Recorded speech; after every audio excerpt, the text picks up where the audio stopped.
All right, welcome back, my friends, to the show that never ends. Or will it? We'll see. Perhaps today's guest will have some answers to not only that, but all of the big questions. My guest is a man I am a great fan of, a great admirer of, a man who is committed to the big issues and doing the big work. I'm speaking, of course, about Reverend Billy of the Church of Stop Shopping. Can I get an Earthallujah? Amen. I will bring Reverend Billy in momentarily. I am just trying to press the appropriate buttons and making sure that we are live at all the various places that we should be. So let's make sure that that happens. I believe we are live on YouTube and Facebook, and I am awaiting Rockfin's. There we go. Yes. Okay, good. I shall stall no longer. All right, everybody. As I said, this man is, he's on the ground, boots on the ground, very stylish boots at that. The man always dresses to celebrate all that should be celebrated and to lament all that should be lamented. Let's bring him in, the Reverend Billy Talon of the Church of Stop Shopping. Amen. Welcome, children. Earthallujah. Earthallujah to you as well, Reverend Billy. Thank you so much for making the time. I know you are a busy man indeed, and always doing great things. I have had the great privilege of working with you and the Church of Stop Shopping on a few occasions, on a few events. So thank you for making the time today to be with us. I'm glad to be here, Ted. Come on. Yeah, man. So I understand this is an anniversary year for you and the Church of Stop Shopping. Am I correct? That was it 2001 that you guys formed this this church, this performance troupe that does direct action, and to talk a little bit about all that, please. Well, I had been preaching in Times Square in my outfit, you know, with the right-wing apocalyptic Christian preachers, you know, with their big full-color pictures of aborted babies and everything. And I was kind of mixed in there with them, but I was complaining about Disney sweatshops. That was Mickey Mouse is the Antichrist, and I was trying to get tourist families not to go in there. So they were arresting me all the time because I was impeding business. Is that right? But I was alone. I had my teacher, Reverend Sidney Lanier, was kind of watching me from about a block away on the sidewalk there. And I did that for a few years. And then around the time of 9/11, I fell in love with this lady and we started a Lady Liberty? Lady Liberty and I, you know, she's great. You know, she's a wonderful date, but you can't get her into the movie theater very easily. You know, she's just, that's true. You know, she's hard. You can't, you know, yeah. Well, it's a fire hazard. Savitri D is to this day my partner and mother of our child, Lena. And we adopted the idea of singing while you trespass. So we started singing inside the Disney store, and ironically, their whole thing is whistle while you work. So you're in the same ballpark, singing while you trespass. Well, it's funny you should say that, because I remember one time the manager tried to get rid of us by turning up the Disney music on the Disney soundtrack. And so this is on Broadway. Yeah. So the whole motif of the whole place was, we're a Broadway show. This is back in the early days of The Lion King, 20 years ago. Yeah. And so the salespeople have kind of costumes that make them look like grips and Broadway helpers, and they have big lights, big plastic versions of Broadway lights hanging down, and they're trying to be like a Broadway theater. It's just crap, like that whole company. Right. But with Savitri's direction, we were singing and turning the Disney store into a place where we would have long discussions about consumerism and what does it mean to buy a Minnie Mouse that is dressed up like the Statue of Liberty. There's your Statue of Liberty, Ted. You're right on the theme there. There we go. That whole thing coming. I saw it coming. I love psychic interviews. When you're dealing with an interviewer who just knows everything you're going to say.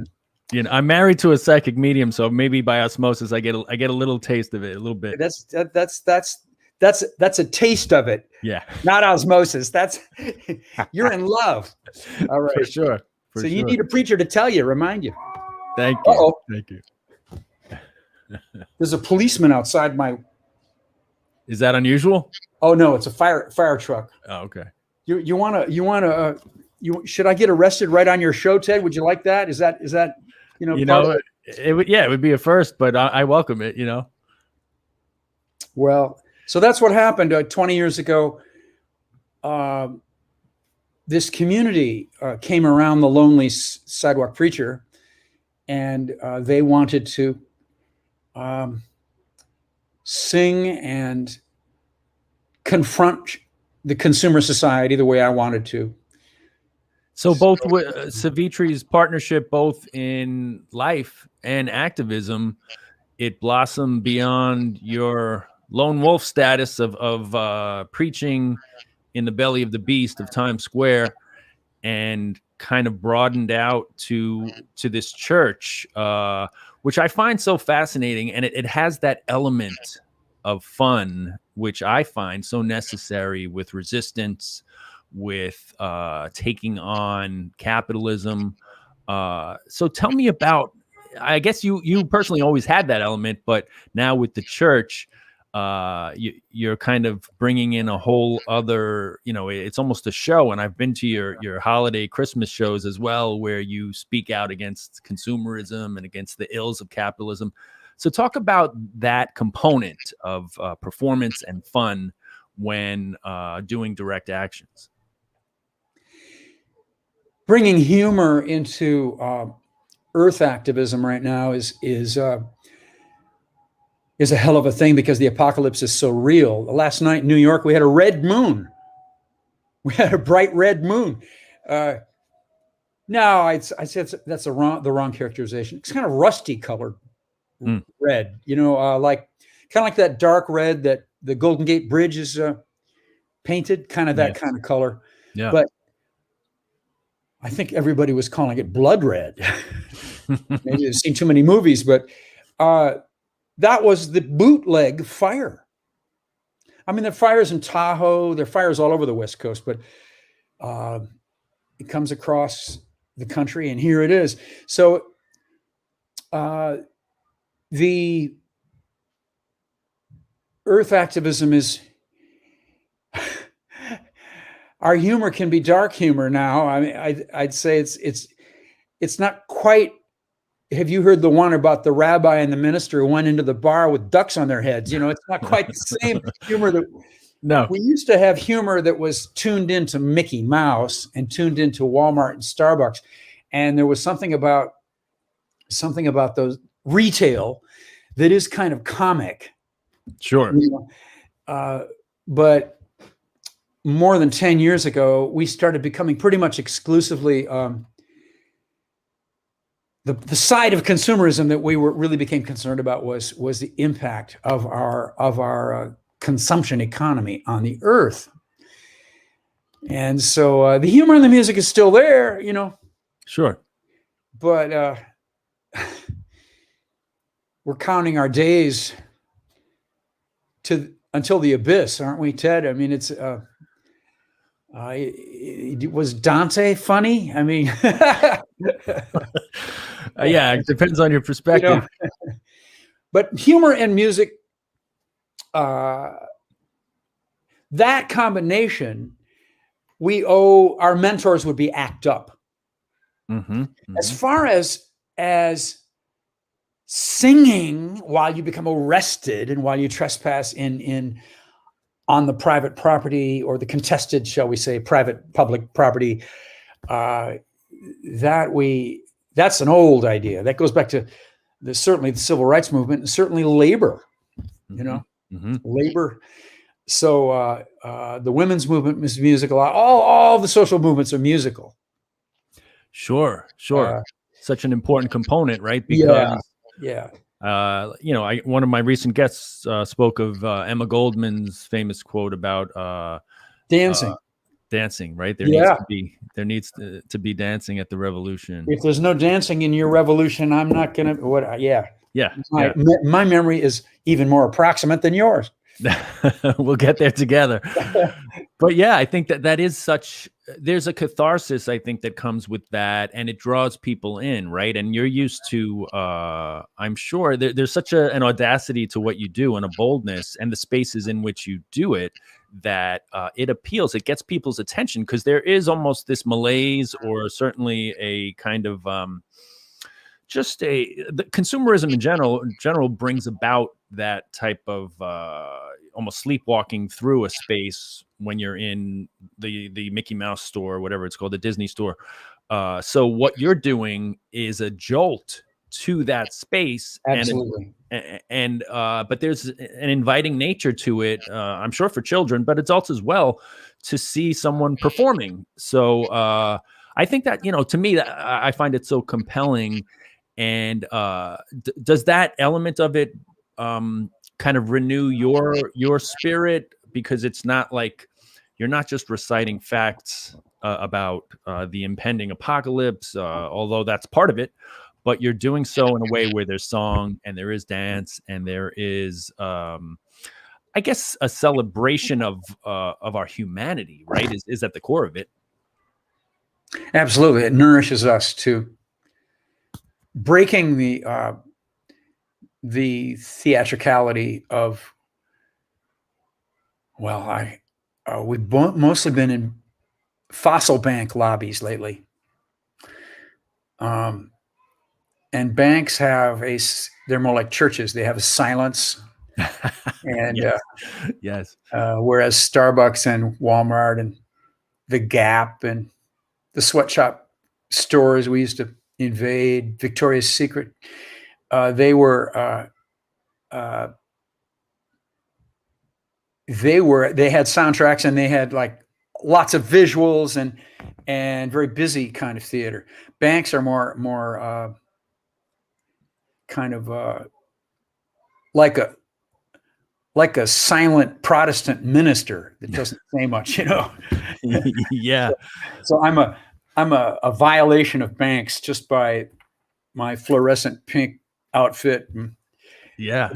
The big hair and the choir is cartwheeling and through the bank and singing their wonderful harmonies and clapping, and we've got walking drums, and so we're like a Brazilian parade.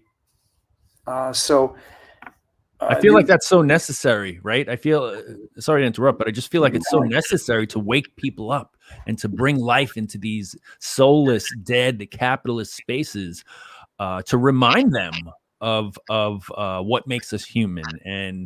And you must tell me about like some of the looks that you get. You must get those types of quizzical looks, and then some Well, you're breaking a very thick vibe, and all of a sudden you're violating it. Yeah. And as Naomi Klein was very articulate about the religiosity of, so if we're in Chase Banks a lot lately, that's the logo is like a swastika vaguely with kind of a sky blue background, and it's worshipped. And there are 500 Chase Banks in my city, and you go in there and break that vibe up, and people are all over the place. Our experience is that we don't exactly know why one person is angry, another person is laughing, another person wants to join the choir. So you have Yeah. different, but they're jolted out of a hypnosis that they've accepted. They've accepted, I'm going to go into the Chase Bank now, and I'm going to be silent, and I'm not going to have any like flamboyant gestures.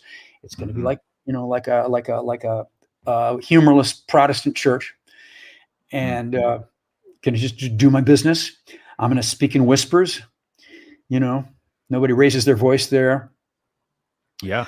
And if I have a mask on my face, it has to be a pandemic mask, but there's an anti-mask law, which we found out the hard way. We went into Chase Bank one time with big golden toad masks, and one of the extinct animals that climate change made extinct. And we got a talking to. In fact, I was accused of riot, and for a while I was up for 1.5 years in prison from that one.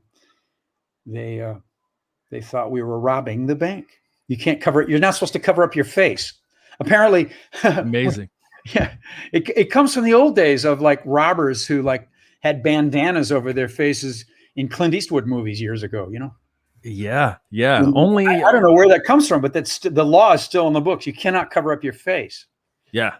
Only would I convict you if they were accusing you of riotous laughter, because I always get a good laugh despite the heaviness of the message.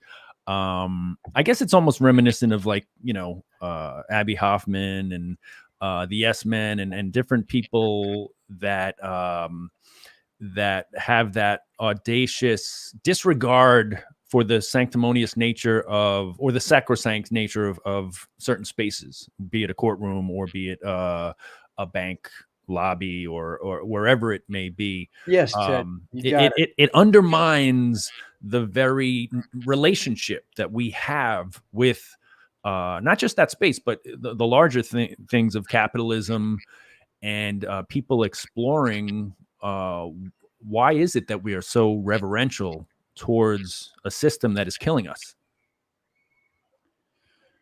Oh, well, that's right now as the ecosystems crash and we worry about our children. The news always separates the pandemic from the other disasters, but it's another kind of storm. The Earth is canceling our species, and we deserve it. And yet we continue to accept, in the Church of Stop Shopping, we believe that everybody underestimates the power of corporate marketing.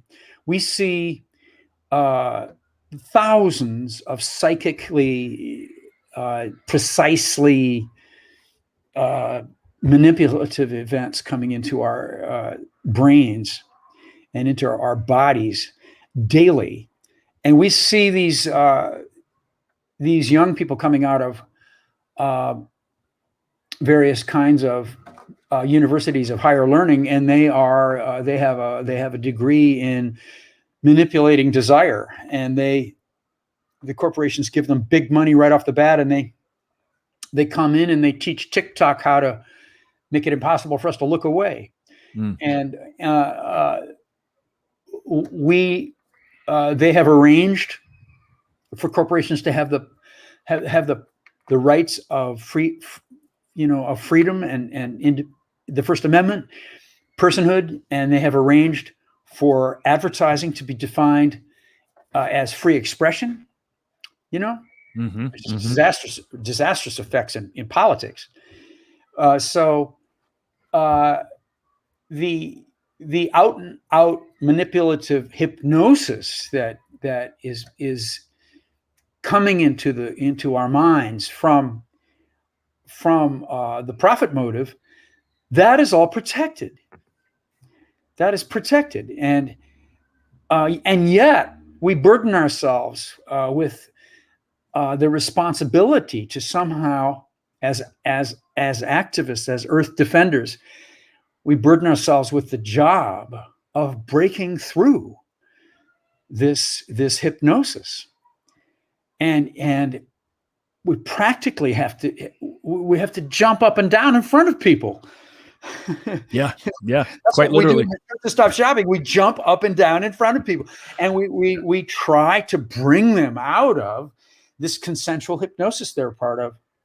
Everybody's consenting to it. Everybody up and down the street, everybody. So when Black Lives Matter happens, when Standing Rock happens, when Occupy Wall Street happens, when ACT UP happens, when something breaks through, it's such an important moment. Really. Yes. And when 20 million people came out on the streets repeatedly all last year and changed our lives forever, partly because we're looking for racism and understanding the racism we have in our lives and trying to change, but also partly because they just stopped that consensual hypnosis I'm talking about. They are to this moment by far the biggest thing opposing Trumpism. Yeah, yeah. And as Occupy put out there, the messaging that all our grievances are connected, and certainly capitalism and its ills, be it the climate or mass incarceration or putting everybody in debt or just consumerism, they are part and parcel of the same thing that preys on humanity. So there is something that buoys the spirit when, and we're all, I know I'm complicit where you just fall into that because it's so pervasive.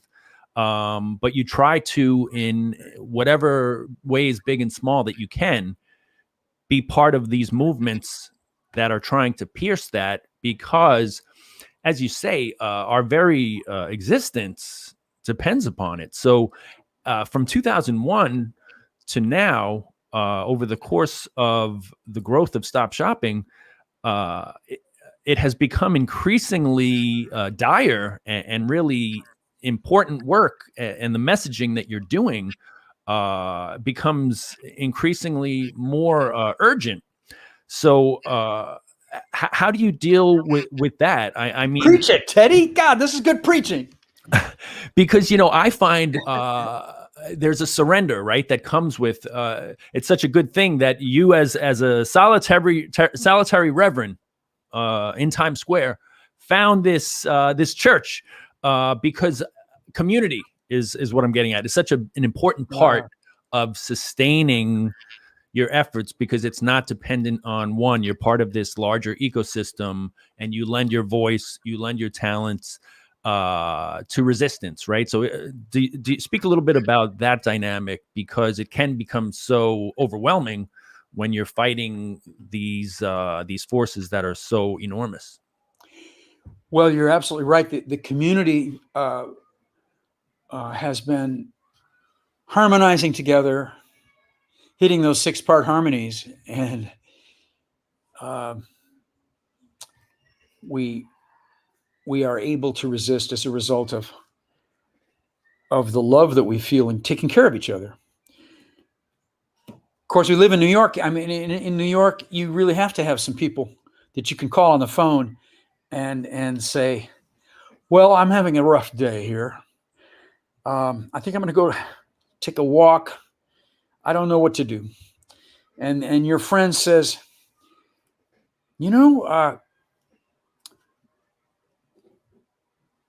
call a relative, or the friend might say, you might be better served with the advice, stay away from your relatives. Right. But depends. It's we have to be in touch with each other and save each other from this environment that is so mean-spirited and menacing. And not just the physical environment, but the strictures around ambition and hurry, and just the amount of pavement and sidewalk that you have to deal with. So the choir being here in New York together, we're like New York orphans. You know, we do have biological family.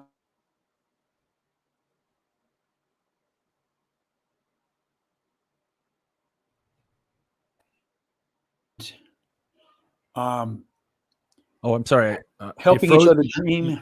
You froze there for just a moment. I'm sorry.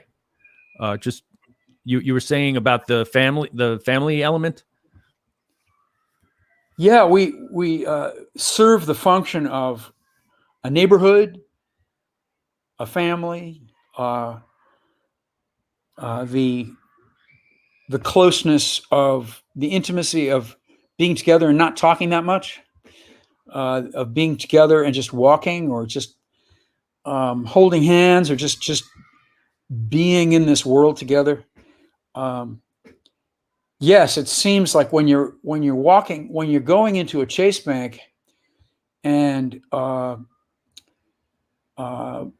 preaching that you're investing this money in Enbridge, and Enbridge is in the fire, is in the bootleg fire, is in the Tahoe fire. You're to invest in those tar sands. You're in that fire, and to tell people that, and some of them are just trying to do their work. Of course, we always try to aim it at the executives in the back at the desks, you know. But Gotta even hit the the back row. executives, I mean, a lot of them are underpaid and they're just dressed up that way. They're just dressed up in suits. You know what I mean? They're not. It's Sure. not Jamie Dimon. Right. Yes. Well, we seem to have frozen again. The church. Maybe Jamie Dimon is controlling the live stream.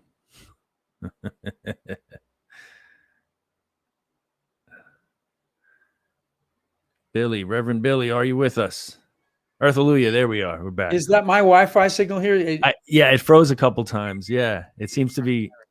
Should I go to a different part of the house? Perhaps that might. Yeah, that might help. We've got another 10 minutes. Another 10 minutes. Oh my God! If that's okay with you. Well, let's get closer to the router, Ted. Yeah. You know what they say: the higher your hair, the closer to God.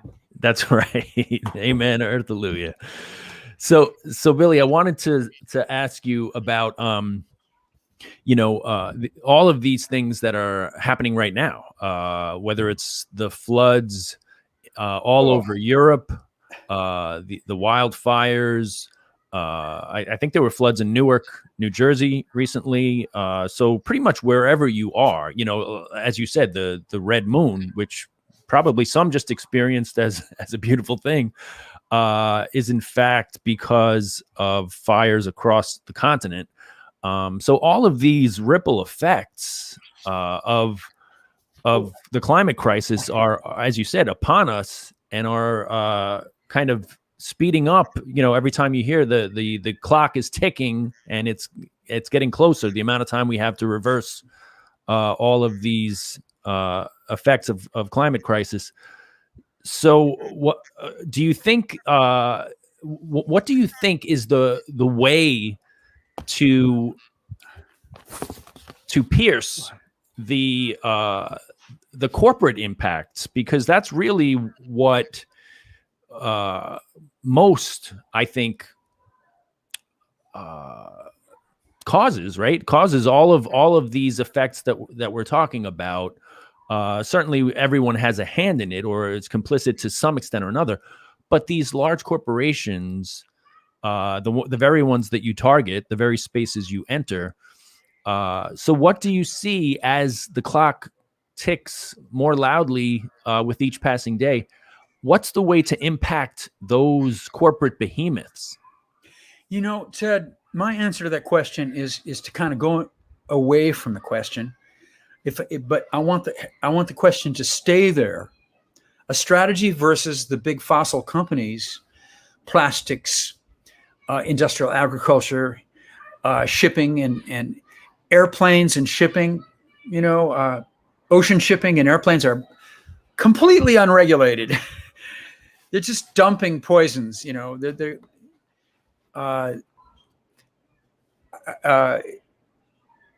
many corporations need to be backed down from what they consider to be good business.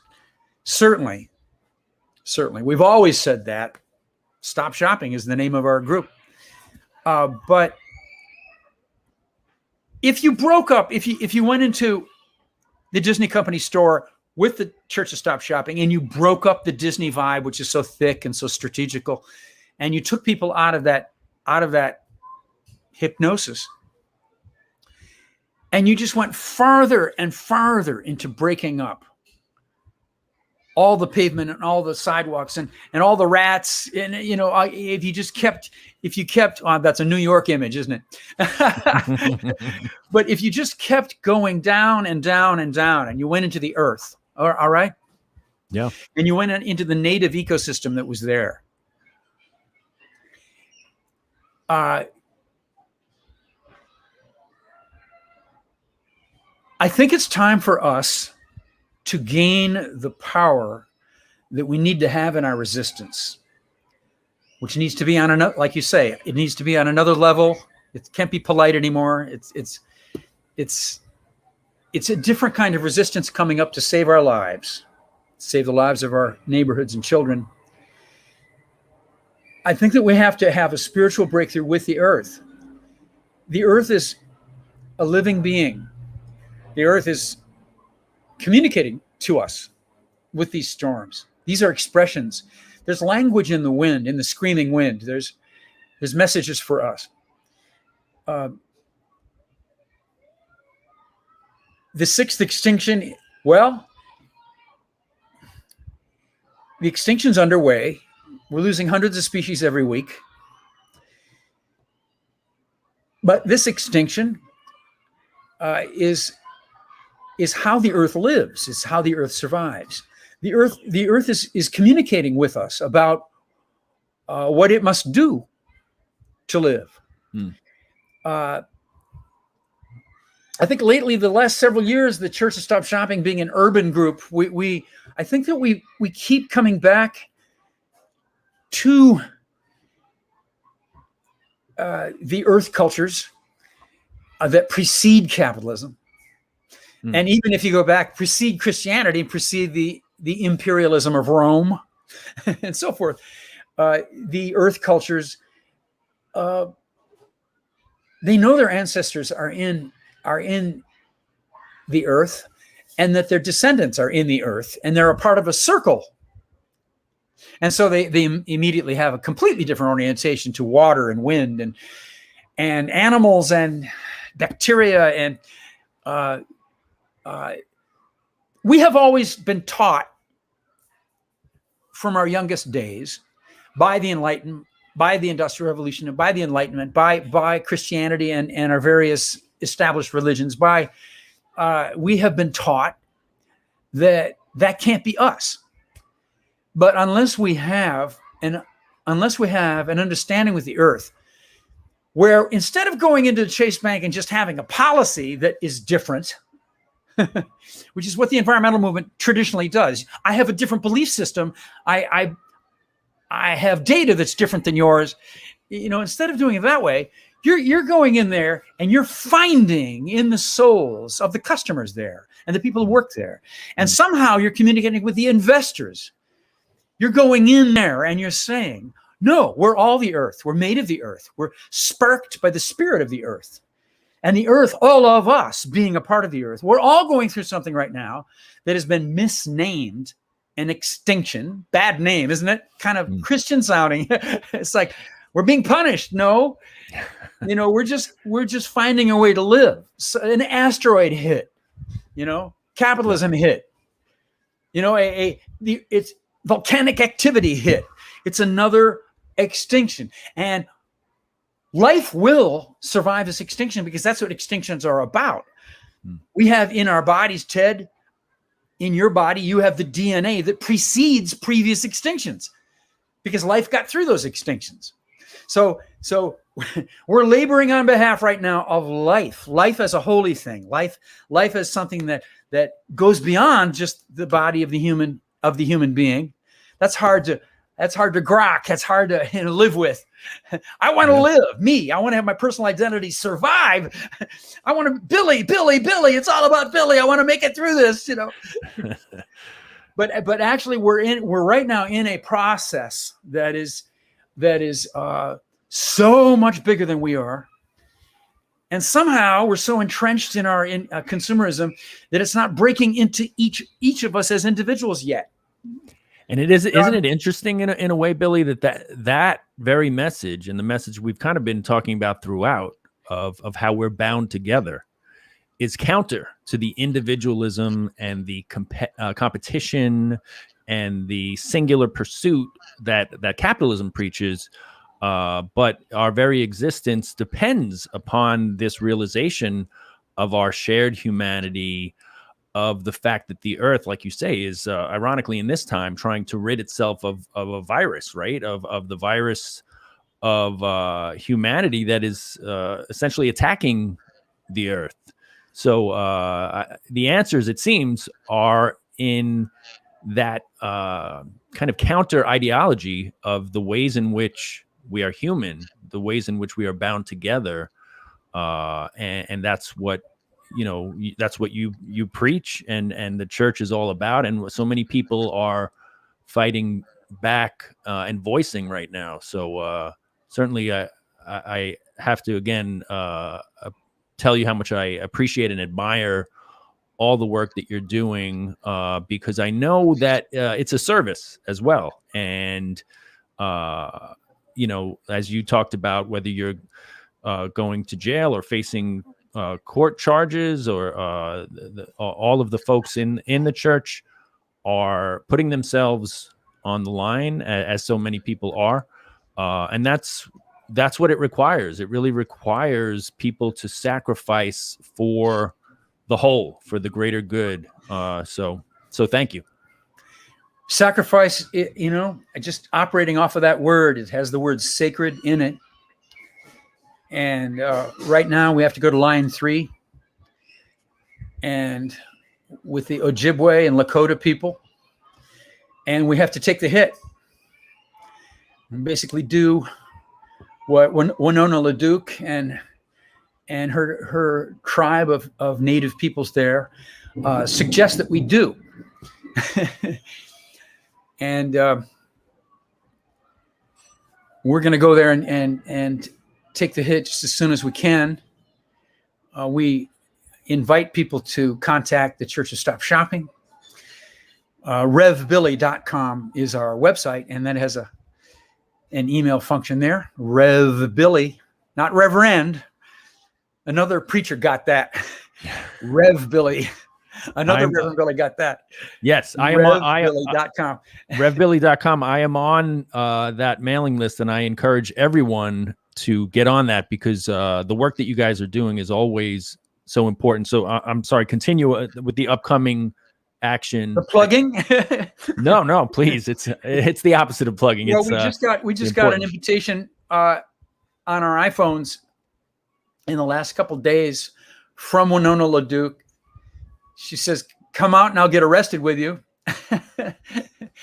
And I had to ask, well, how many times are you willing to get arrested, Winona? Because I know, I know that she's been arrested many times, and on the 3rd or 4th time, they start calling it they have another name, for it. And so speaking of sacrifice, they have been water protectors. We went up to Standing Rock, and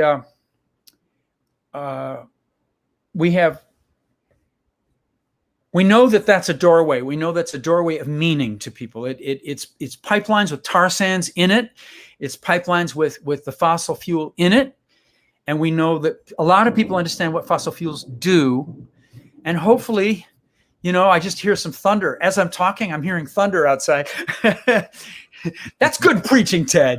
Absolutely. The spirit is alive and well. Usually I have my thunder on a little sound system next to me, so I can see what's happening. That's outside my window. I think that's the real deal. You're tapped in. Yes. Yes. So we invite you to our radio podcast is live 1:00 on Sundays at RevBilly.com. It's on our website. And I just know that right now, as far as we can tell, talk to the earth, listen to the earth, just go to your favorite ecosystem, go out in a forest, start talking to the trees. Whoa. Got lightning right next to the computer. I would love to die on your show, Ted. Sacrifice. We're talking about sacrifice. I want to die on your show. So it's if you have that personal relationship, not to Jesus Christ, but to the Mother Earth, and it appears you do, Billy, find a way to face that riddle, which is a very difficult riddle. The corporations are imitating people. They've taken our job from us. They have our rights. They've stolen the Constitution from us. They've stolen politics from us. And they're saying that oil is good. And they have a concept called clean coal. Clean coal. They've got advertisers persuading people that such a thing as clean coal, clean carbon dioxide, clean methane. And yet that is exactly what is making these storms that are just demonstrating themselves outside of the computer right here. Yes. Could you hear that? I sure did. That's not my sound system. It was very poetic. No. Wow, Earthallujah! That's an amen if I've ever heard one. Oh my God. Earthallujah. It's true. Amen. It's true. Well, Billy, what you're doing and nature seems to be in agreement is you're reintroducing humanity into these soulless spaces. You're pleading on behalf of humanity, and some kind of power comes from the earth, and we can take that right into that Chase lobby, right into that pipeline. I'm saying this as a believer in it. I can't explain it beyond. I'm stuttering. I can't explain it beyond. I have a faith in the power of that idea. And the thunder is filling in the gaps. The thunder is filling in the gaps. So you need not worry, Billy. All of nature sings amen. Saint Theodore, bless you. Thank you, everybody. Billy, thank you so much. All the best to you and the whole church. Very much appreciate all you do, my friend. Oh! And we have to know when to get out. Jesus Christ, something. I better get out of your radio show before I do get killed. Yes. Earthallujah, everybody. Earthallujah. Be well, Billy. Take care. Much Bye love now. to you. Cheers. Reverend Billy, putting it all on the line, friends. I mean, that's insane. Did you hear? Billy is pure magic. Yes, he is. The only thing clean about fossil fuels is the way these corporations clean up at the bank. Thank you. Screw Google. Yes. Thank you for your comments, friends.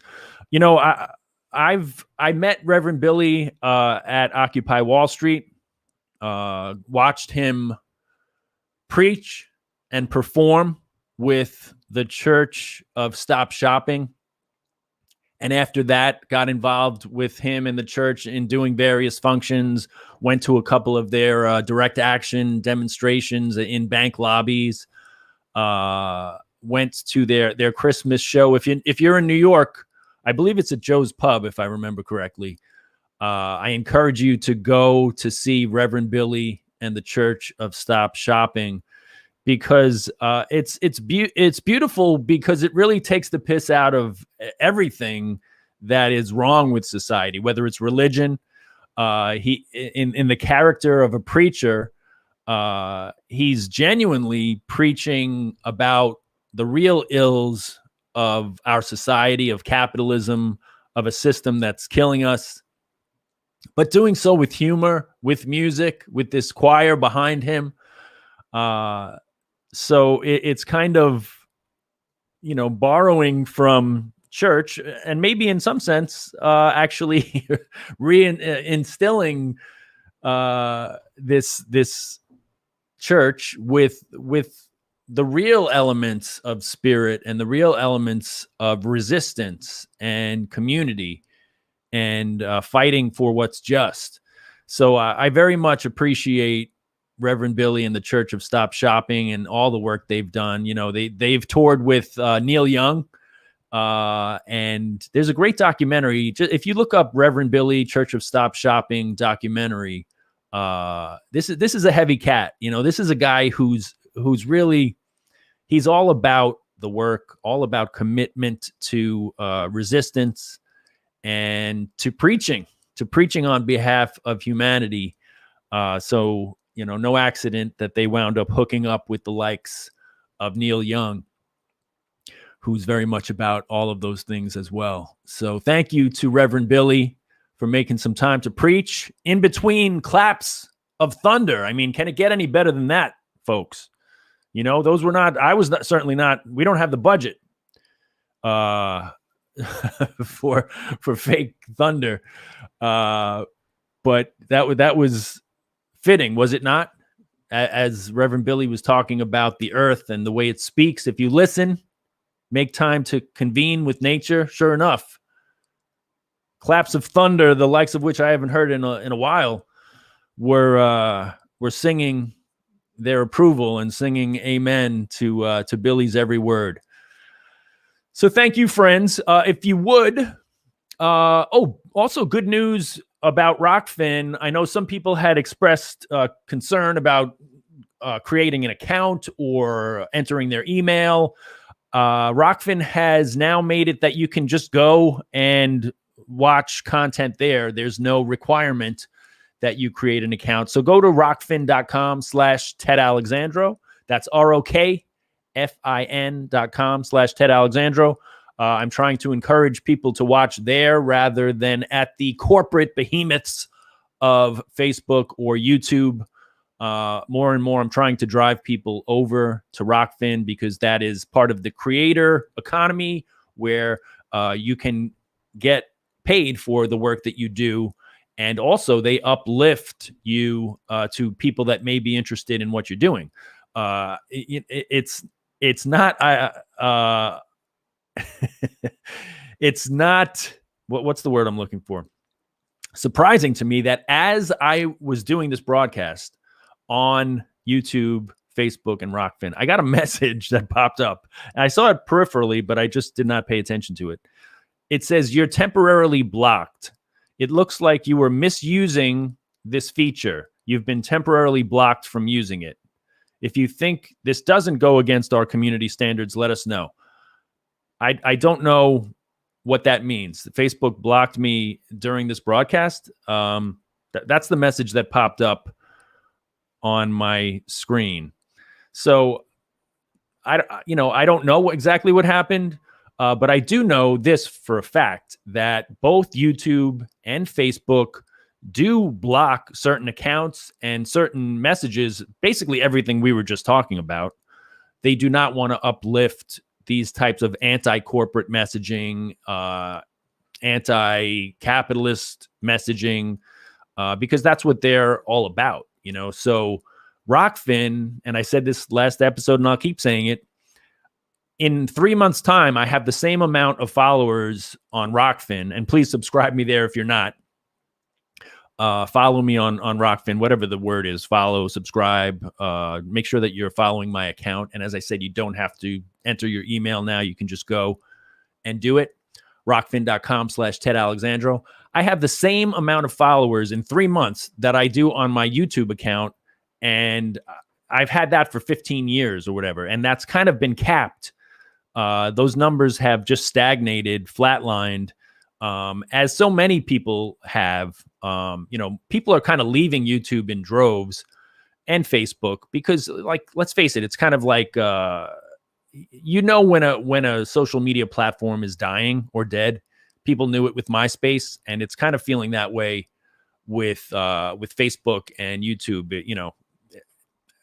The writing is kind of on the wall with what they're doing and the way they're suppressing certain voices and free speech.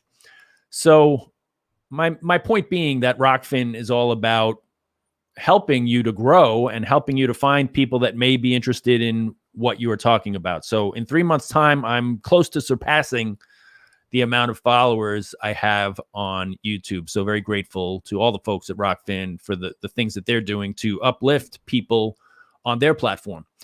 All right, my friends.